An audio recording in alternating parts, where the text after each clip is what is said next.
Bismillahirrahmanirrahim. Assalamualaikum warahmatullahi wabarakatuh. Alhamdulillah rabbil alamin wassalatu wassalamu ala asyrafil anbiya wal mursalin wa ala alihi wa sahbihi ajmain. Rabbi shrah li sadri wa yassir li amri wa hlul 'uqdatam min lisani yafqahu qawli. Alhamdulillah. Selamat berjumpa kembali tuan-tuan dan puan. Sebelum ini pada pertama daurah Ramadan saya dah ke udara menerangkan tentang keseluruhan projek sedekah Ramadan yang dianjurkan oleh Iltizam Relief Society pada Ramadan ini. Alhamdulillah. Saya hari ini tampil sekali lagi untuk menguraikan tentang projek sedekah Ramadan di Lubnan. Sebelum ni saya bercerita tentang overall projek Iltizam Relief Society di tahun ini. Kali ini nak bercerita tentang Lubnan sahaja. Saya bukanlah head of project Lubnan, tetapi sebab head of project dia sibuk kat depan saya ni, technical team. Jadi untuk memastikan kita punya live FB ni berjalan dengan baik, so saya ambil alih lah untuk berkomunikasi dengan tuan-tuan dan puan. Okey, jadi kenapa nak buat sedekah Ramadan Lubnan ni? Banyak orang tanya. Okey, kenapa Lubnan? Apa jadi kat Lubnan? Apa yang berlaku kat Lubnan? Dan sebagainya lah. Jadi sebenarnya sedekah Ramadan Lubnan ni kita pertamanya kita projek di Lubnan ni bukan pertama kali lah. Kita dah bermula di Lubnan sejak tahun 2019 kita dah buat sedekah Ramadan beberapa tahun yang lepas, 2 tahun lepas. Kita dah buat korban, kita buat food aid dan bantuan kecemasan semata peletupan besar di Beirut sebelum ini. Alhamdulillah. Dan hari ini kita tampil sekali lagi untuk membela rakyat Sunni Muslim di Lubnan dalam projek sedekah Ramadan. Jadi sebab target grup kita di Lubnan ini ada 2 grup. Pertamanya adalah pelarian Syria. Ramai pelarian Syria sekarang ini dianggarkan lebih kurang 1.5 juta pelarian Syria, sama ada mereka duduk di kamp seperti di Arsal di sempadan Syria Lubnan, atau mereka berada di Beirut menompang di sana sebagai setinggan dan sebagainya untuk terus dapat hidup dan mencari rezeki apa yang termampu. Kebanyakannya minta sedekah. Kebanyakan pelarian Syria ni minta sedekah yang banyaknya. Dan satu lagi adalah orang miskin di Lubnan. Orang miskin yang mana? Orang miskin apa yang kita panggil internationally kita dikenali sebagai Sunni Muslim. Sebab nak membezakan. Kalau orang barat dia akan tengok Islam ni semua, Syiah, Khawarij apa semuanya, termasuk Sunnah Al-Sunnah wal Jamaah sebagai Muslim. Tetapi kita memfokuskan Sunni Muslim. Sunni Muslim yang ada di Beirut. Insya-Allah. Jadi sekarang ini berapa ramai ada Sunni Muslim di Lubnan? Jumlah penduduk Lubnan lebih kurang 68 juta. 1/3 dianggarkan adalah Sunni Muslim, lebih kurang 2 juta lebih lah Sunni Muslim, atau kita panggil sini Al-Sunnah wal Jamaah. Okey. Jadi apa yang berlaku di Lubnan? Lubnan sebenarnya yang terjadi adalah dia punya ekonomi dia dalam bahasa Inggeris kita panggil collapse lah. Keruntuhan ekonomi yang sangat-sangat teruk, terutamanya sejak 2019 selepas berlakunya letupan di di Beirut. Okey, jadi itu menyebabkan dia punya berbagai isu selepas itu berlaku dan terus meranapkan ekonomi Lubnan. Alhamdulillah. Jadi masya-Allah, alhamdulillah. Okey. Jadi kenapa benda yang berlaku adalah seperti yang saya maklumkan tadi. Okey, disebabkan dia punya currency. Currency ni apa? Currency ni dia punya mata wang. Mata wang Lubnan ni tak pernah kita imagine. Selepas 2019 letupan itu, dia punya currency crash sebanyak 90%. Pada sebelum 2019, 1 US dollar dia punya value 1,500 Lebanese pound. Tetapi selepas berlaku itu, terus merudum menjadi 15,000 pound. Maksudnya, kalau seorang dapat 6,000 gaji dia, 6,000. Tetapi selepas itu, 6,000 tu nilainya 600 saja. Okey. Jadi, kenapa pula? Dah disebabkan oleh dia punya currency dia crash, merudum, okey, dan ekonomi pun turut merudum dengan teruk. Antara sebabnya adalah Lebanon ni seperti semua orang lah, orang-orang umur macam saya mesti tahulah Lebanon ni. Sebab sejak kurangnya tahun 1975, okey, kerajaan Lebanon ni memang tak stabil. Tak stabil macam mana? Untuk makluman tuan-tuan, daripada 1975 hingga sekarang 2022, 27 tahun, dia ada 20 orang Perdana Menteri. Maknanya on the average berapa? On the average, satu Perdana Menteri cuma dapat memerintah selama setahun lebih. Dan yang paling pendek sekali 3 hari je. 3 hari jadi Perdana Menteri, turun balik. Jadi begitu dah tidak stabilnya kerajaan Lebanon sejak daripada puluhan tahun.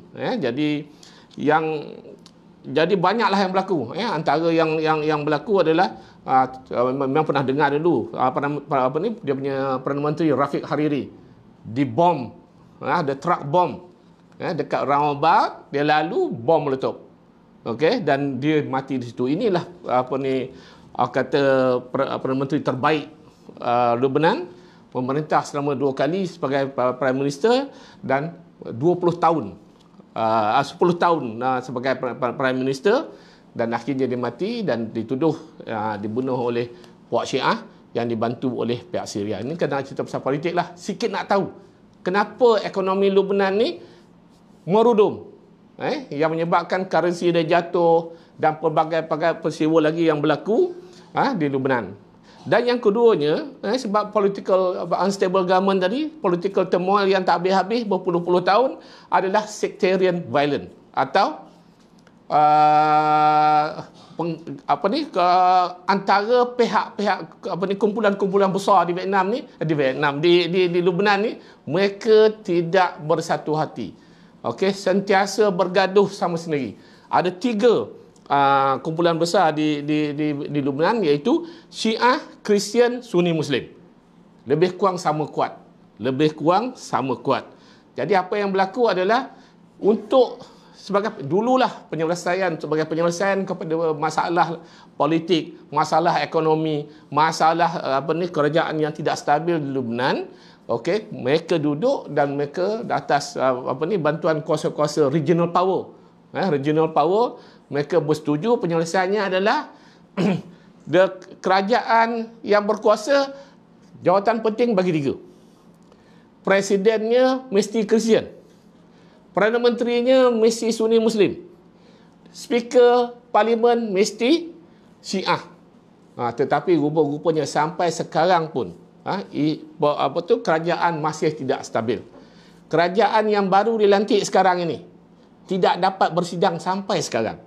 Kabinet tidak dapat bersidang untuk membincangkan, untuk mencari penyelesaian kepada masalah politik, masalah ekonomi, masalah keuangan.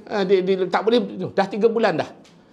Jadi inilah berulang-ulang bertahun-tahun, okey, yang menyebabkan isu-isu besar di Lebanon tidak dapat diselesaikan dan menjadikan masalah rakyat miskin. Okey, bukan saya para pelarian refugees daripada Syria yang datang ke Lebanon miskin, tetapi penduduk Lebanon pun termasuk jadi miskin. Sekarang ni tuan-tuan, 74%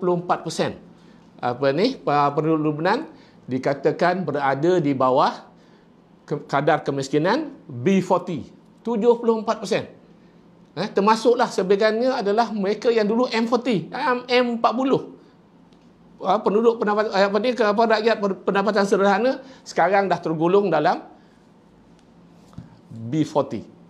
Seperti saya katakan tadi, dulu kalau gaji dia $5,000, RM5,000, £5,000, sekarang nilai dia bukanlah lagi £5,000 tapi nilai dia jadi £500.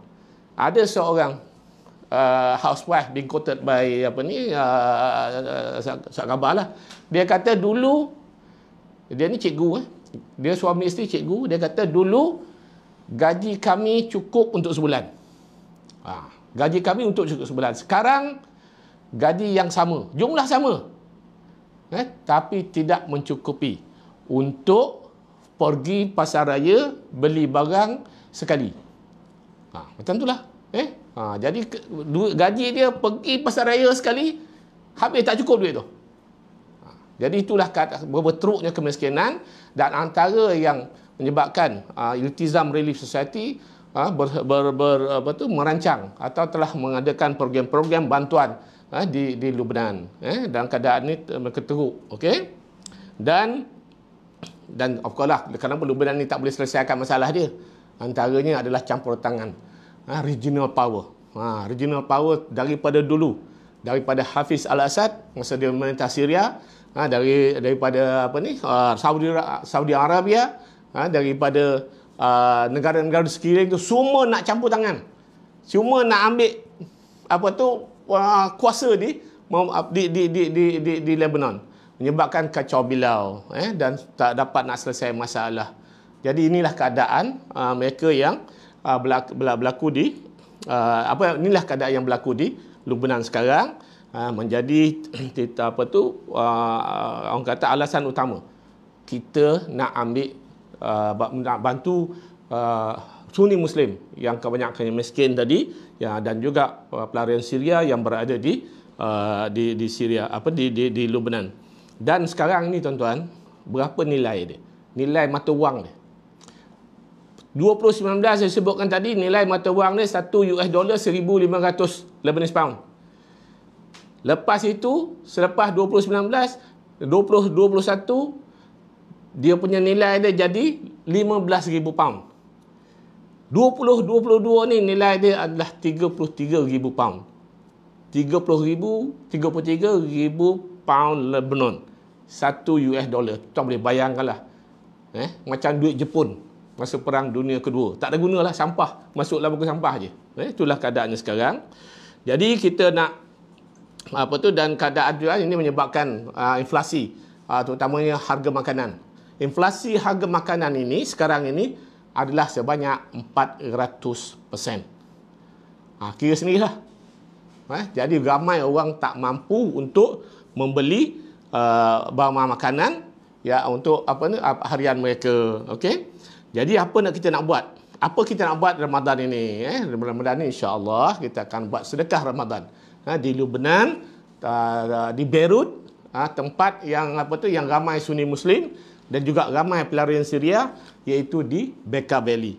Dan seperti yang sebut tadi, target kita adalah pelarian Syria kepada orang-orang miskin, orang fakir di Lubnan.